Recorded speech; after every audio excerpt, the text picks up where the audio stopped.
के पोर्टल बंद है। अभी तक प्रैक्टिकल की जमा करवाई मार्कशीटें नहीं दे रहे।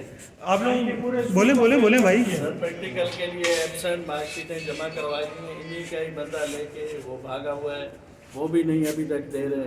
बहुत से मसाइल है। चेयरमैन साहब से रब्ता किया आपने, किसी से रब्ता चेयरमैन किया? साहब से सबसे रब्ता करने के लिए जब आते हैं तो मिलते चेयरमैन नहीं। साहब नहीं है और सेक्रेटरी साहब नहीं है, पूरा बोर्ड चला रहे हैं, अभी तक कोई नहीं है। कंट्रोलर साहब मुलाकात नहीं कर रहे हैं। तो हमारा इशू स्टूडेंट का है। अभी 9th में रिजल्ट आ गए, रिजल्ट 75% इनकी मिस्टेक है। बच्चों को प्रेजेंट, बच्चों को एब्सेंट किए हुए, ना इनके पास इधर अटेंडेंस शीटें हैं, ना इनके पास कुछ भी नहीं है। ठीक है। यहाँ पर इन्होंने बच्चों को, कोई भी आता है, कोई भी स्कूल वाला आता है, उनका कोई भी मसला ये सॉल्व नहीं करते हैं। ठीक है। अब हम चेयरमैन साहब के पास आए हैं, सेक्रेटरी साहब के पास आए हैं, कंट्रोलर साहब के पास आए, कोई भी नहीं है बोर्ड में। ये बोर्ड चल रहा कैसे?